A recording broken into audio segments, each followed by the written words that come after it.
Olá, aqui é a doutora Patrícia Campos Ferraz e esse é o podcast Nutrição, Exercício e Saúde que conta com o apoio da Clínica Move. Hoje eu tenho o prazer de receber aqui meu colega na Clínica Move, médico do esporte, né, doutor Diogo Figueiredo. E muito obrigada por ter vindo, Diogo. Um prazer, muito obrigado pelo convite. Doutora Ana já tinha comentado sobre esse podcast, já escutei várias vezes, então um prazer participar. Muito obrigada.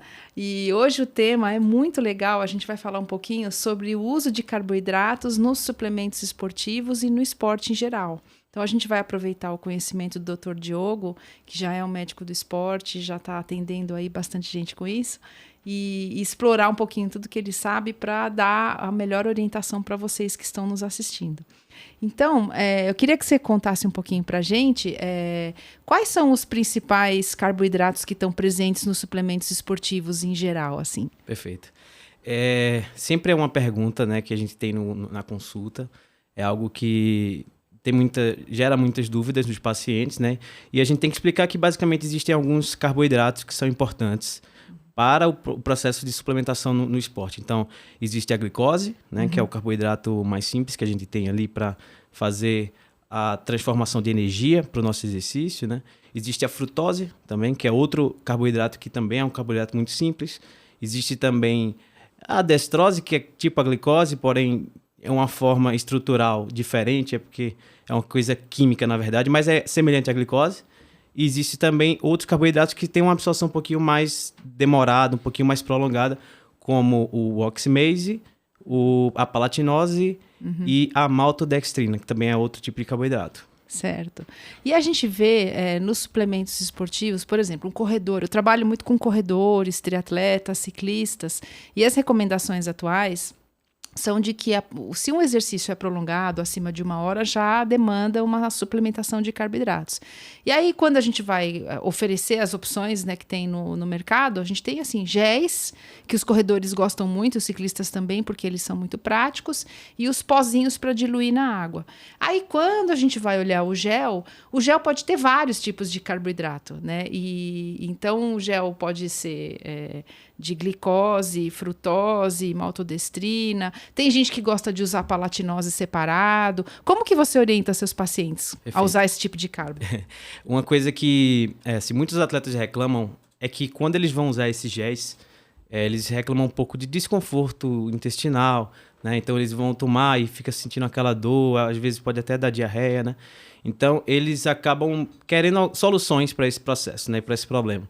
E o fato de você ter vários tipos de carboidrato em um só gel faz com que você tenha várias formas de absorver aquele carboidrato, né? Então, o nosso objetivo é gerar glicose para o sangue, né? Trazer a glicose para o sangue. E a gente pode fazer isso de várias formas, seja com a própria glicose, seja com a frutose, servindo ali como outro carboidrato para gerar energia, seja com a maltodextrina. Então, os géis eles misturam para a gente ter mais receptores que possam fazer esse transporte. Então, é como se fosse assim, ele alivia um pouquinho essa sensação de, poxa, eu vou ter só um tipo de carboidrato que está sendo absorvido. Isso tende a gerar mais desconforto. Por quê? Quando você tem muito daquele carboidrato para um receptor só, acaba que ele pode não ser tão bem absorvido e sobrar. E sobrar não é muito bom, porque acaba que quando sobra glicose no intestino, o intestino entende, opa, eu preciso tirar ele daqui. Ele joga água para o intestino e dá aquela sensação de que, diarreia, dor abdominal e tudo mais. Sim, é verdade. Esse aí é um viés do gel, né? Porque tem esse, né, de causar um desconforto intestinal, principalmente se a pessoa erra a quantidade de água que ela deve ingerir. Porque isso também é difícil, né, a gente orientar o paciente, porque um gel tem mais ou menos 20, 25 gramas de carboidrato, grosso modo. E o certo seria que ele conseguisse ingerir algo em torno de 250 ml de água, o que na prática não acontece, é muito difícil, principalmente num pedal de estrada ou numa maratona, a gente não vai parar e tomar um copão de água junto com o gel, você acaba tomando metade e olha lá. Então acaba que realmente fica muito concentrado, né? E a gente tem esse risco. E um outro desconforto, que eu não sei se os seus pacientes te relatam, mas é o sabor que é muito doce. É verdade. É enjoativo. Sim. Assim, até a gente não tem viés nenhum aqui com marca nenhuma, nada disso, a gente pode falar abertamente para os nossos pacientes. Eu acho uma pena o mercado brasileiro colocar os produtos industrializados com um sabor tão doce. Sim. Eu acho que eles fazem os testes com os consumidores. A gente, né, a nossa herança portuguesa é essa, de gostar mesmo de coisas doces demais. Você pega um gel europeu, ele não é assim. Sim. O nosso se assemelha mais aos produtos americanos. Mas você pega um gel da Cis, por exemplo, é muito... Ou um gel da Aptonia, que você compra lá na Decathlon, também a gente não ganha nada para falar esse tipo de coisa, é completamente diferente o sabor. Né? Então, a nossa indústria ela peca muito em colocar, em ressaltar esse sabor que é doce demais e, por vezes, enjoativo. Eu tenho muita reclamação com relação a isso. Os teus pacientes te falam Não, isso com também? certeza. Tem um paciente meu em específico que ele sempre fala, ó, não consigo, né? A gente usa outras estratégias, a gente troca o carboidrato, né? Então, às vezes, a gente não usa só o suplemento, acaba usando... Comida mesmo, Comida né? mesmo, é. Então... Que é bom também, Exato. né? Que é outra fonte de carboidrato. Olha, eu, assim, como ciclista, eu faço isso e muitas vezes, quando eu chego nesse ponto com os pacientes, eu também mudo.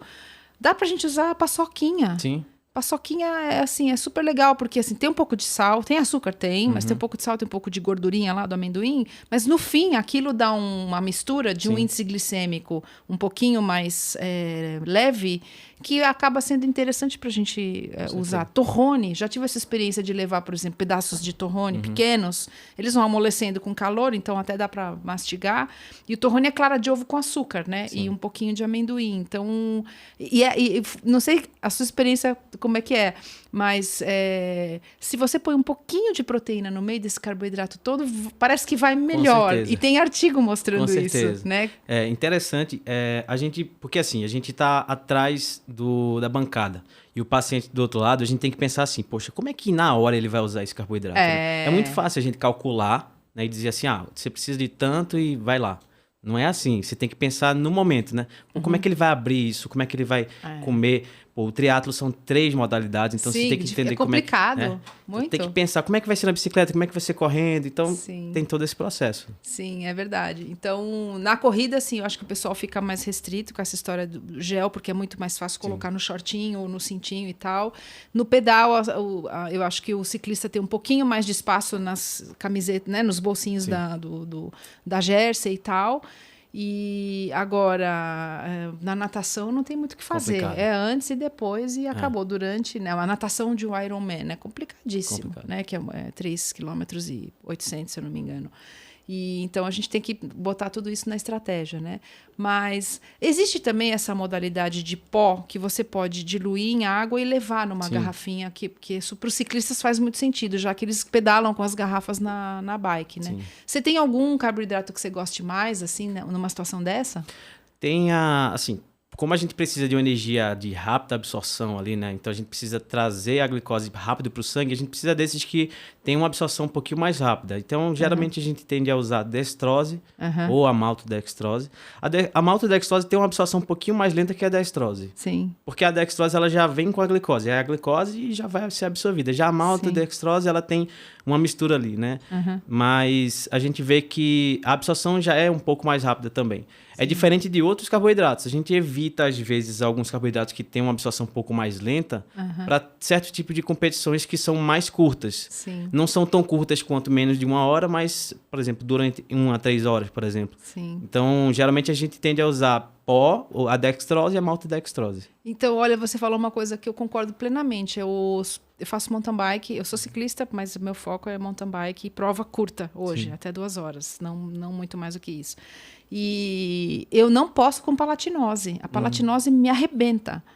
Não, assim, eu tipo, é melhor não tomar nada. Entendi. Porque é muito complicado para fazer essa gestão para mim, para o meu corpo, né?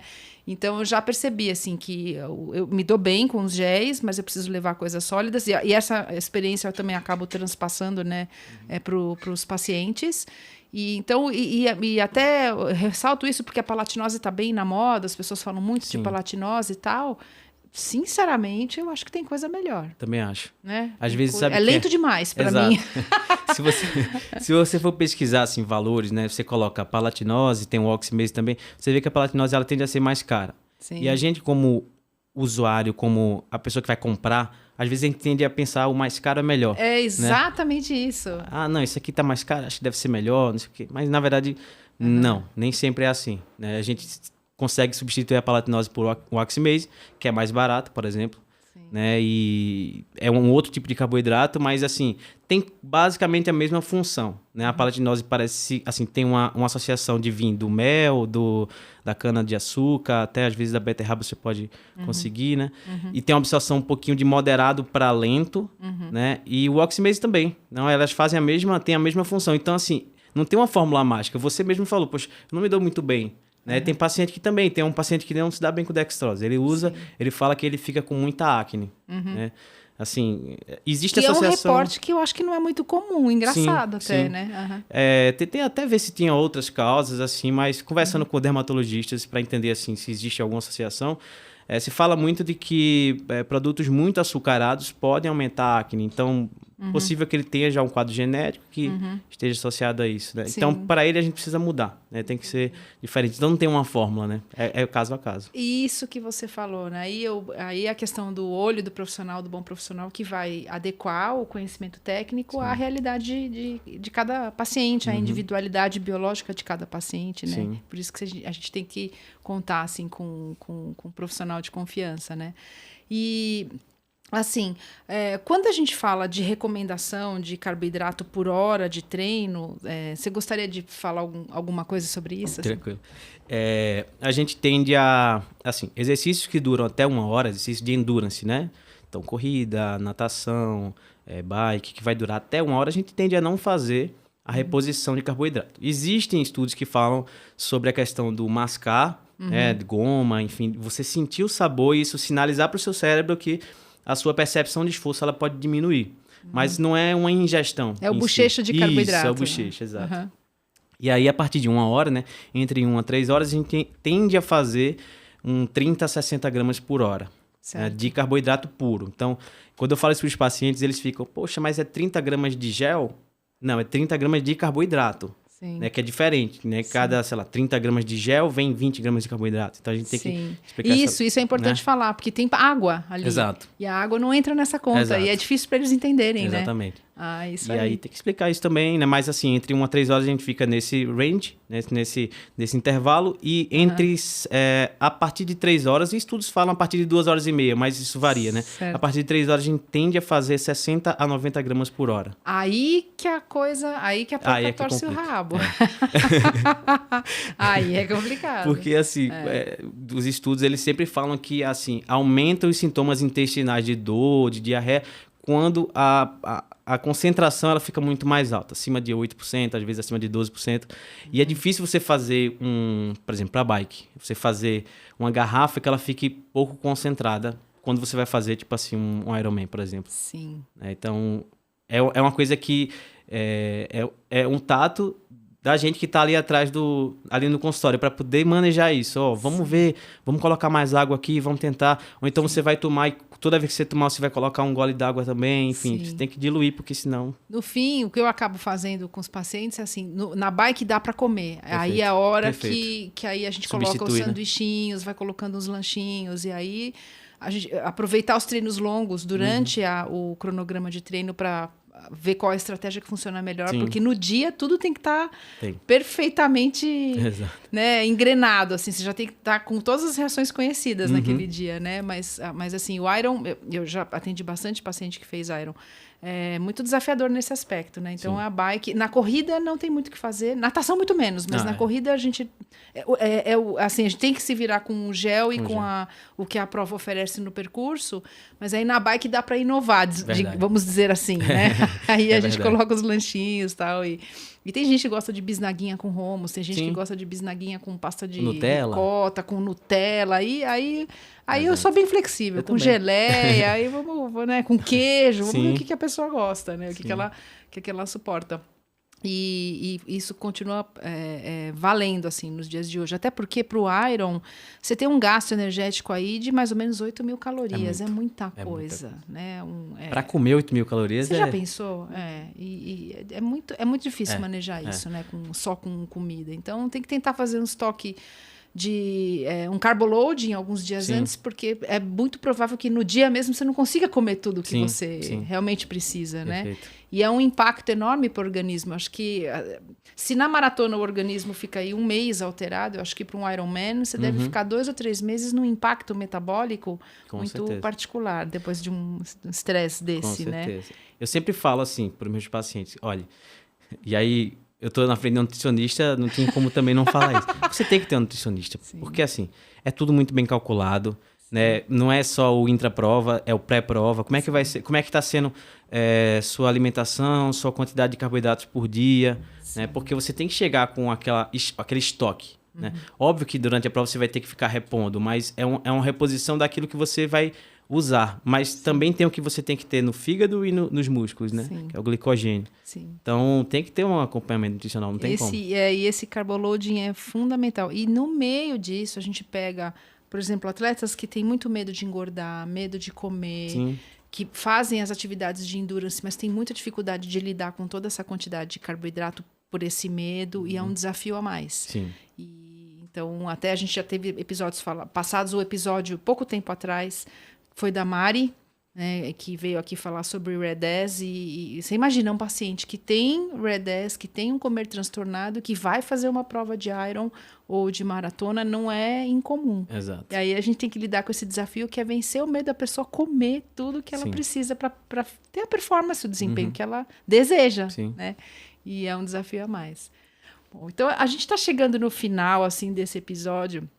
Eu queria saber se assim, você tem alguma take-home message, assim, alguma recomendação que você gostaria de fazer para os teus pacientes e para todos que estão assistindo, sobre o que comer durante um treino longo, que suplemento você gostaria de recomendar. Perfeito.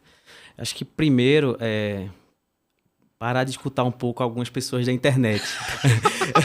Isso é importante. Porque eu chego com muitos pacientes chegam no consultório já com coisa, não, porque poluídos, eu vi, né? O influencer falou tal coisa. E a gente passa quantos anos estudando para poder pra trazer o melhor para eles. Um palhaço, né? Então, e desculpa o termo, mas é isso. Embora a gente esteja falando na internet, mas assim...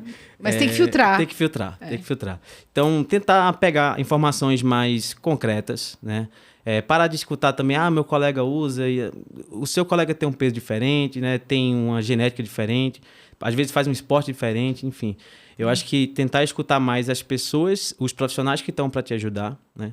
E em relação aos carboidratos em si, para corrida, para maratona acima de 1 hora, enfim, a gente vai precisar fazer esses carboidratos de rápida absorção. Então, eu orientaria a destrose, não daria porque é pó, mas o gel mesmo. E procuraria um sabor que fosse um pouquinho mais palatável, né? Mais cítrico, talvez, né? Isso. Alguns falam realmente que o cítrico tem mais aceitação, né? Então, eu tentaria nisso. Na bike fica mais fácil, porque a gente consegue usar outras fontes de carboidrato, mas não tem medo, sabe, de comer carboidrato, porque você vai precisar de energia, não tem como. Isso, carboidrato é amigo de quem treina. Exato. Acho que essa é a principal mensagem que tem que ficar aqui, Exato. né? O carboidrato é um nutriente de extrema importância que está sendo demonizado à toa. E para quem treina muito, o carboidrato é simplesmente fundamental. Exato. E aí tem muita gente que pergunta assim, mas tem lá o podcast dos atletas que fazem dieta cetogênica. É uma galera que faz endurance e numa intensidade moderada. Não tem como fazer endurance de alta intensidade sem carboidrato. As pessoas não entendem isso. E esse atleta é aquele que vai chegar no seu consultório, vai chegar no meu consultório falando, estou muito fadigado, estou muito cansado pro dia a dia, em casa, sabe, no trabalho, porque vai faltar energia pro resto do dia. Exatamente, porque assim, não tem como, se a pessoa não come carboidrato, ela não vai fazer mais um esporte longo, um exercício longo, muito acima dos 50% do VO2 máximo, que é o exercício moderado para baixo. Então, isso. Aí as pessoas acham que não, eu sou atleta de endurance, eu vou fazer low carb, eu vou fazer cetogênica.